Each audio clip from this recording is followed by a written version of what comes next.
Okay, good afternoon, everyone from Ingram, Texas. We're here at the Ingram Volunteer Fire Department, where our command post is set up for searching the Guadalupe River this afternoon. So, on behalf of Chief Diane Bacchus, I'm representing her. My name is Lynn Bizzle, Lynnbizzell, and I'm the fire chief in Fredericksburg, Texas.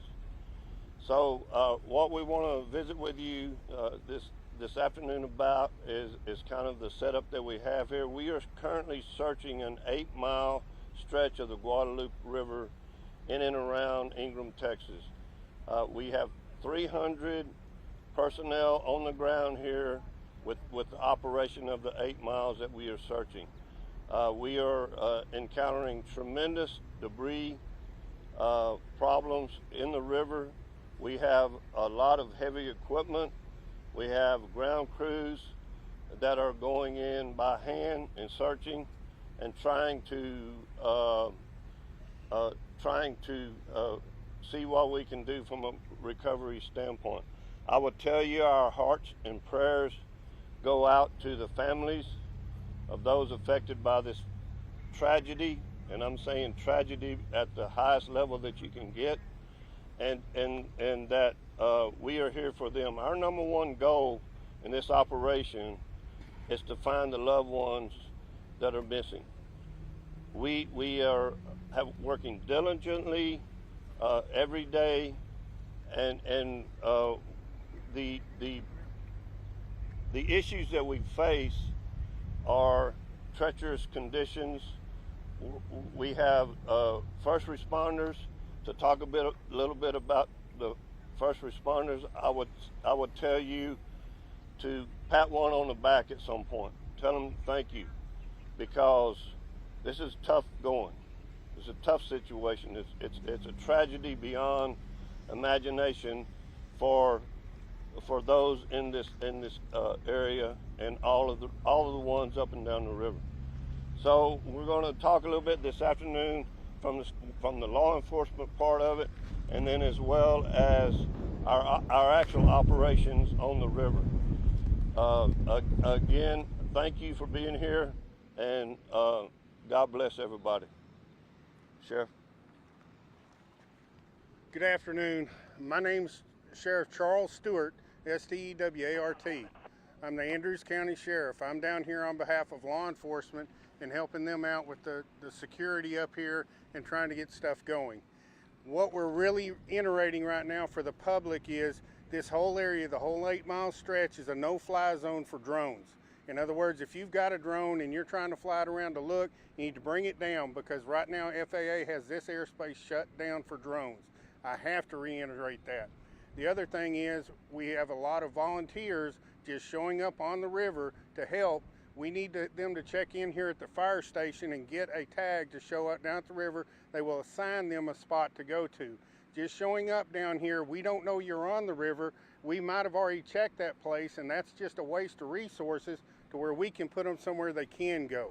When they do that, it makes it a lot easier. If something happened out here on the river, if we had another big rain, we had another big flood come through here, those volunteers, if they go down there and they hadn't checked in, we don't know they're on the river. That's the biggest thing. We check in, we check out, we have a roster for everybody that we have working right now. As far as media goes, if any media is looking to get shots and anything like that, if they will contact us up at the blue tent up there at the fire station, they will have a police escort, and we will take them to spots where they can film on the river. They will get every shot they want to get, but there are certain places we cannot go. We're very respectful of all the families that we're trying to protect out there, where we are looking for their loved ones. If we find someone and we're trying to rescue them, we do not need media cameras there, because we don't know what we've got there. And we want to respect the families, and we want to make sure that we take care of them first.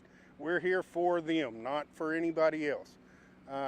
That's about it on the law enforcement end of it. Like I said, anybody wanting to volunteer, please check in first. Do not go down on the river.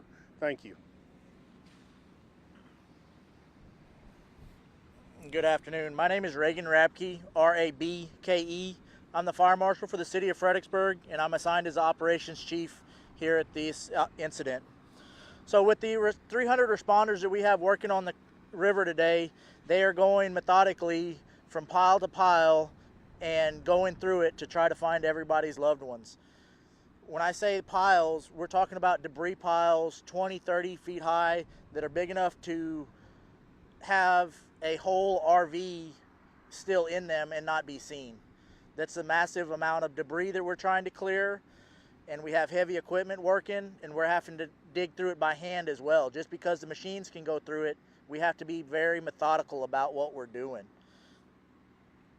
We have worked this river, this 8-mile stretch. We're going up it and down it, split in all directions the best we can. It is a slow process. I can't tell you how long we'll be here, but it is a slow, methodical process. Do y'all have any? I have a question regarding the heavy machinery. Yesterday I was in Comfort, Texas, and all of a sudden I heard that authorities were asking private, residents not to use heavy machinery because there's still a, fire rescue operation, and that could, somehow do something to the bodies if they're using.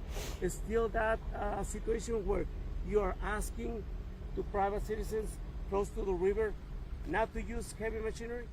So what we're asking people to do is, if the pile or debris has been gone through, it is okay. We need to have a professional group come through and make sure there is no body part in this pile of rubble debris to do it. There's some of the trees in there that we cannot move by hand, even if we saw them up. They are so large, so we have to use heavy machinery. And that's why you're asking to be careful or sensitive? As long as the pile has been gone through by public safety officials, they can go through it and remove it. However, if it is not, it needs to be left alone until we can go through it. Can you talk about how quickly the time frame is normally between when you request a code red to be sent out and when it actually is sent out? Ma'am, I do not have any information on that. Like I said, I'm from Fredericksburg. I'm here helping with this department. I have not any information on that. Is anyone from Ingram Volunteer Fire Department available to speak to that? Chief, you want to speak to that? Right now, I would ask that if those questions come about, that you give us a little time. We are still grieving. They are still grieving. They have been working since July the 4th at around 2 a.m. around the clock to try to take care of this situation. We don't have the answer to that right now, and I would just ask that you please pray for those first responders and everybody that's down there right now. We have ran into rattlesnakes. We have a lot of danger that is down on the river right now. How do you mark a spot that's been checked through? We have a system that we have in place where once an area is searched, we mark it either with flagging or with paint. And you said you have an 8-mile stretch. The river's a lot longer than that. Everybody takes over at a certain point. Yes. So if you move down the river from where the flood started, each area has a search crew all the way down to the Canyon Lake. I found some people in Comfort, Texas at river level, and some of them came from McAllen, North Carolina, and those people, do they need to check before they start, assisting authorities? Are you talking? Yeah, go ahead. Go ahead, sure. Again, on that right there, yes, it would be best if they do check in, and it goes back to the safety factor. We know we have a set rules that we have. All of our searchers down there, they know that whenever they find something, there's a certain protocol. When they're looking, there's a certain protocol. There's certain ways of marking different piles. It is a process, and they've been briefed on that every morning on what to do. That way, if volunteers come in, that's why I reiterate they need to check in, because before they're assigned down there, they're going to go through every bit of that so that they can understand what they're doing when they get down there. Have you had any incidents relating to drones being flown by residents? We've had 3 today, and Just today? we've got all those down, and there's no issue. They took them down as soon as we went there, and we explained to them, and they left the area. Can you explain how the drones being used by people who are not first responders is impacting search and rescue? I certainly can. What we have is, I do believe it was Tuesday. My days are kind of running together right now, but I think Tuesday we had a private drone run into a helicopter, and that's where our issues lie. We have people coming down here with their drones, and drones have to give way to anything like that, but we have military aircraft out here, Coast Guard aircraft, DPS aircraft, and all of them are flying very low around here. Every now and then you'll see them, and they're barely above treetop levels. And if we have drones coming around, all it's going to take is one of those drones and those prop blades, and that helicopter's coming down. You mentioned 3 incidents today with drones. What happened with It was this one? just, all it was private citizens, I can't say local, private citizens. They had them, they started up, we found them, we approached them, we addressed it, and they went ahead and packed up and left. Can you say where the drone hit the helicopter, or what part of the helicopter? I was not in that area. I think it just struck it on the side, but still, anything like that, the FAA is going to come in and they're going to shut down the airspace instantly. There's a fine for that too. Yes, there is. There is. Can you? They didn't get fined, did they? Those 3? The 3 we got, no, but the other one, I think he's going to be paying a price. Can you talk? In place for this weekend in event of severe weather? Up there, they do have plans in place and protocol in place. You would have to get with them up there. Like I said, right now, with what the gentleman said, the Ingram Fire Department, they've been taxed pretty good. A lot of us came from a long ways away to volunteer for this, and we've been at it for 4 or 5 days. They've been at it since it started. And they've been working, 20 hours a day for the last 5 days. They're exhausted. So we're giving them a little bit of a break, and we'll take over, and whenever they're rested up, they'll be back out here. A lot of your questions that you've answered, we will note those, and we'll go in there and we'll get the information, and on the next conference, we'll have the answers to those questions. Including code red questions, anything like that? That is correct. Okay, and then can you speak to other agencies coming in to help? We saw some Immigration and Customs Enforcement and Border Patrol people out here. Are they helping, or is that separate from this? No, they are helping with that, and they have different jobs in this search and rescue operation we have going on. We have Texas Department of Public Safety, we have Texas Department of Wildlife, we have Border Patrol, we have just about every state agency in the area, and all of them are actively searching right now. Sheriff, you are law enforcement. What's going to happen with people with no documents in danger right now or trying to get some help? Should they approach you anyway without the fear of being processed to something else? Exactly. We're not here to throw anybody in jail. These volunteers, they're coming out here because they have a really big heart, and they really want to serve, and they want to help this community. We're just trying to do it the safest way we can. That way we keep them safe, we keep our other workers safe. There's a lot of heavy equipment out here. We're briefed on that. We had one accident Tuesday where a young man was struck by one of the skid loaders. Okay, and that's where we have to really watch these equipment. Earlier today, I had a crew come up on the other side of the river over there. They got in somehow, and there was about 20 people. They were all volunteers, and they were all there cleaning out debris. The problem was they didn't check in. Not one of them had a vest on. Not one of them had a hard hat on. They had no protective equipment, and nobody knew they were there. And we had to get them rounded up, and then we got them back up here. They went ahead and checked into the thing. They showed what resources they had, and they were assigned an area, and they went out there and started. I don't know if maybe I didn't explain myself. Okay.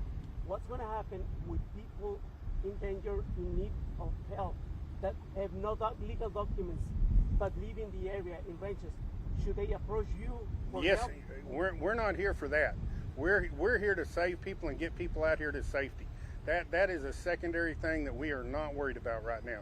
Our main priority right now is saving lives. And then tomorrow, if a President Trump arrives, because of security concerns, everything is gonna be stopped at some point until he leaves, or what's gonna happen? We will not stop our efforts at all when he gets here.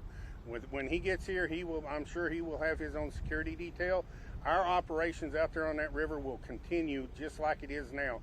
I mean, president or no president, we have lives down there we might be saving, and we're not going to give up on that. Our crews will not leave their posts.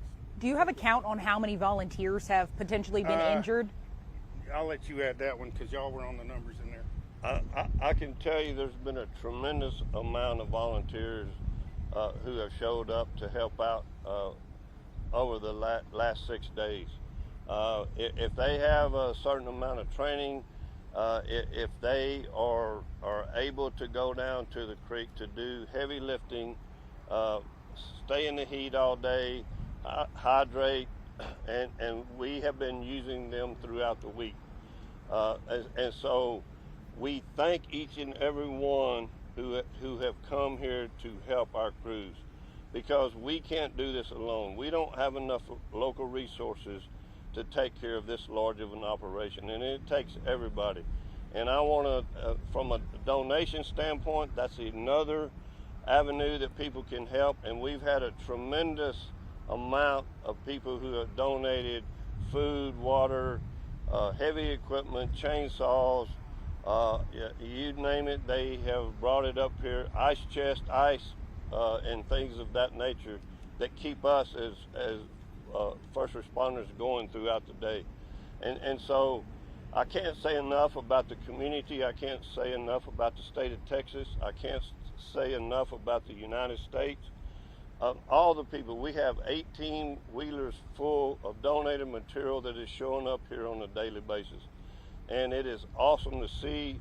It's awesome to know that they are thinking about our first responders here and taking care of this community and those that serve this community. Yes, but awesome. He mentioned that there was a volunteer maybe hit by a skid. Can you tell us if there have been more volunteers who have been injured while trying to locate people? There has not been. No. Just one? We've had 2 injuries throughout this process. One was a first responder, one was a civilian. Thank you. A couple of days ago, somebody said about there's like a fork where the river meets, comes together. There's like 2 parts. How far away is that from here? Do you know anything about that? It's quite a ways from here. Okay. It's not in our area. We focus on the 8-mile stretch that we have here. I'm not really sure what happens outside of that 8 miles. I know that some. So to answer his question about places and islands and stuff, this river has changed its look tremendously because of the high water and stuff. Where there was an island before, there might not be an island anymore. Where it came together again, that might all be one giant piece now. There is so much debris from the river that has been removed that was previously there and deposited in other places. This river does not look the same. So when the Ingram Fire Department says it was at one spot, we might be like, well, there's no more spot there. We have to go what it looks like now, so we might not know which fork you're talking about coming together, because it forks and branches so many different places now. One more question and we'll... Any more questions? Yeah, one more question. Can you talk about what efforts will look like into the evening tonight as, the sun falls? I'm sorry, I didn't hear your question. As it starts to get dark outside? So our operational period is from 7 a.m. to 4:30 p.m. So as we get into the heat of the day, with the exhaustion that takes place, with the hydration issues that we have with our first responders that have been there, literally we take them lunch, so they never leave the site. They are here from 7:30 a.m. till 4 p.m. So when they get back here, we hydrate them more, we feed them, and hope that and have them get a safe ride home. And so that's our operational period at this location. That could be different in other locations. Can I finish it up with 2? Yeah. I just want to finish it up with two little things. One is, when we're talking about people going down to the river, again, this is on the law enforcement side. each one of these places that they might be in a situation of life safe or recovery, those are crime scenes, and that's why we're locking it down so much, because we have to operate it just like a crime scene. And whenever people are going down there and they don't know what they're doing, they're going to mess that up, and we don't do that. It would be just like if you had a crime scene in your local town and all the public trips through and decided to walk through there and take pictures, and then the police showed up to work it, we have nothing left. So that's why we do that. If you will, I want to reiterate, if the press wants to drive around and look at some stuff, please go to the blue tent at the fire station, and we will have police escorts load you in a side-by-side, take you out, and let you get some footage. And that's about all I can add to this. Okay, thank y'all.